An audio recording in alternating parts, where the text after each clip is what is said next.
Hello and welcome to Deccan Herald's Newsroom. The campaign for Bihar's assembly election is in full swing, with both the ruling NDA and the opposition Mahagathbandhan announcing big promises to entice the voters. If the NDA has announced the Mukhyamantri Mahila Rozgar Yojana, promising job assistance of rupees 2 lakh to women, the opposition has promised a government job to each family where there is none. What do these schemes mean for Bihar's finances and economy? Are these financially viable? And are there better options? To answer these and more, we have today with us former Finance and Economic Affairs Secretary and author of several books, Subhash Chand Garg. Welcome to DH Newsroom, Mr. Garg. Hello, how are you? I'm doing fine, sir. Thank you. Thank you. In one word, please share what you think about the poll promises of job creation we are seeing in Bihar. I think it's difficult to do it in one word, but maybe fooling people. Okay. That actually really dovetails into our discussion today. Mr. Garg is a regular columnist with Deccan Herald's opinion section, and in his latest article, the link to which you will find at the bottom, discusses what he calls Bihar's battle of bad ideas.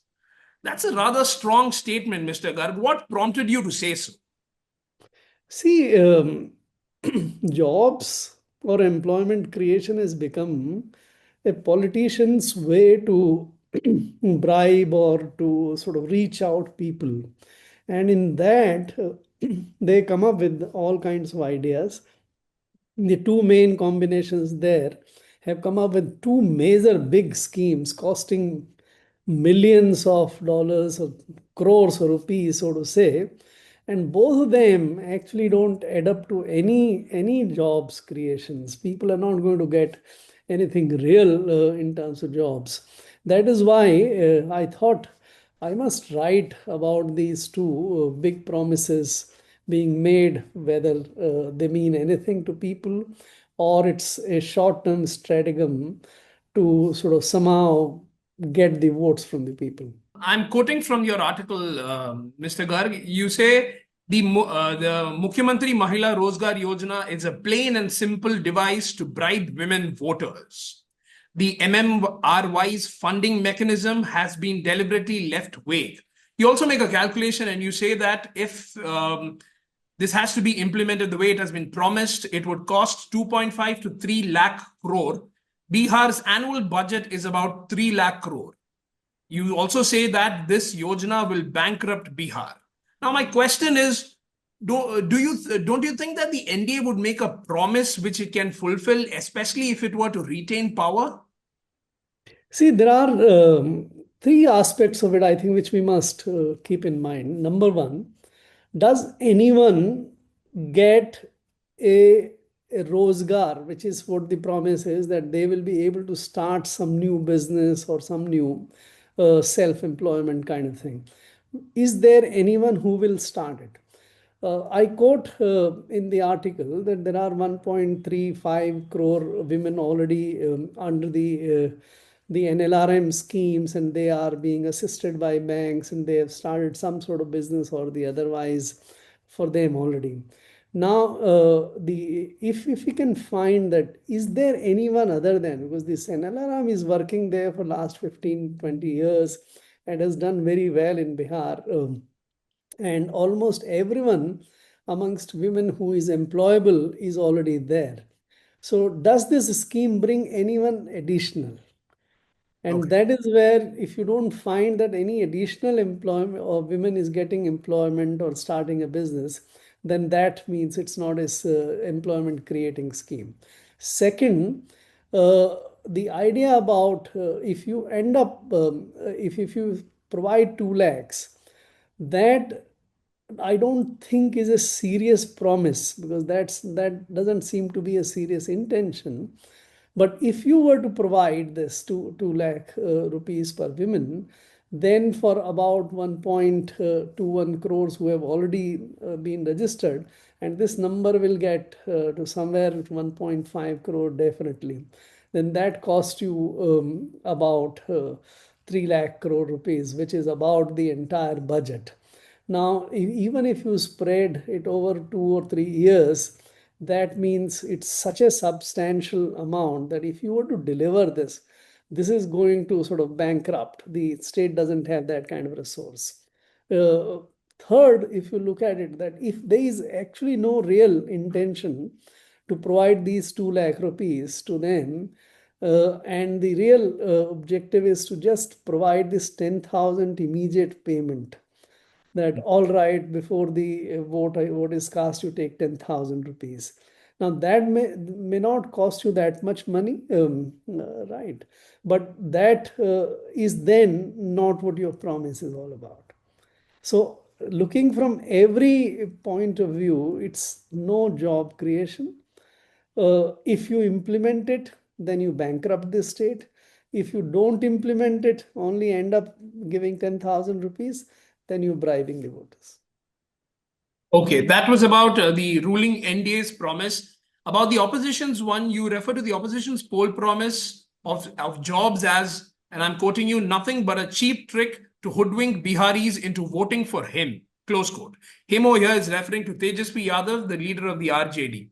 Why do you think the government will find it hard to offer jobs at the scale at which it is promising? Either party, I'm sorry, not the government, but the parties. See, this is plain crazy stuff. I can't um, believe that anyone who has a serious political ambition to run the state, to rule the state, can make such a crazy promise. You have somewhere close to about 2.5 million government servants in Bihar. You have the population, which is about 25 million or 2.5 crore households or families. So every 1 out of 10 at least is not in the government job. And if you create this, if you think of even creating this much kind of jobs, it's impossible. In government, creating 100 or 1,000 jobs is a big deal. Creating 2.5 crore jobs is an impossibility. And therefore, I don't believe that Mr. Yadav has any real intention to deliver this. What it might do, as is being tried in some other states, we have this concept of para workers. You have in health, you have in education, and many other places. Andhra tried in Jagan Reddy's time, creating 5, 6 employees every village, that kind of thing. So these are para workers. But even para workers, if you how can you create 2.25 crore or something like the jobs? It's an impossible. And if you do that and pay them only 10,000 rupees per month, and 1.2 lakh rupees a year, even then you require about 3 lakh crore rupees, which is more than the budget of the government of Bihar.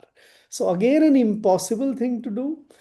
And if you do it, you will create such a mess in the management of the state that 10 times of your current strength of employees would be there. And how do you call it a government job? There would be cases, there would be disputes, that if you have employed somebody today as a para worker, regularize him or her, make him a regular government employee, and it's an impossible thing. I think this is the level to which we have reduced our politics. The politics is an art of possible, I know, but then if you try to make something which is an impossible to sell it as a possible thing, I think it's crazy. Finally, in the article, you talk about the need for new ideas. Or there you actually say, instead of illusions of creating government jobs or maintaining a facade of creating jobs, politicians must think of raising more income and wealth tax revenues. You also say about the need for providing a kind of universal basic income scheme for the unemployed to pursue a reasonably good quality life. Could you throw a bit of light on what you are suggesting here, sir? See, this is where I think a good sort of compromise can be struck between two objectives. One, the politicians need to reach out to the voter and provide them something worthwhile. And at the same time, for those who don't have jobs or who are not in businesses or those who don't migrate to sort of get jobs outside, that means they're not really either in a position to earn their living, or they are by force of circumstances, not capital investment in the state, no industry, in that kind of situation, they are not able to find them. This may be 10-20% of the people there, not everyone is there, and they need to be provided some sort of assistance for leading a dignified minimum needs kind of life. That is what can be achieved by providing them some assistance, maybe 5,000 rupees a year, a month kind of thing, or much smaller. So if you do calculation and say that 20% of the families need this, and bring it down to let's say 2,000 to 5,000 rupees per month, then your bill is much smaller, and you are able to take care of those who need to be taken care, rather than trying to sort of provide jobs or assistance to those who are otherwise in a position to take it. So I think this, and the way the world is now changing, automation and now artificial intelligence, the formal industrial jobs are not going to get created. So you need to sort of change things differently, that instead of promising jobs, can you do something different to take care of the people who deserve to be taken care, and stop at that? I think the politics would be a much better off kind of or a more responsible politics, rather than this kind of disrespectful or deceitful kind of politics. I'll just read one more line from the article, which I think succinctly sums up the whole thing. It's written, India needs a competition of good ideas, not a battle of fake job creation schemes. Absolutely. Sir, this has been an engaging and informative conversation, and thank you, Mr. Garg, for sharing your views with our viewers, sir. Thank you, Viju. It's always a pleasure to write for you. And thank you. Thank you. Thank you. As I said earlier, you can find a link to the article below. Read it and do give your feedback. Do subscribe to the YouTube channel and press the bell icon so that the next time a video drops, you get a notification. For more news and updates, log on to DeccanHerald.com. Thank you.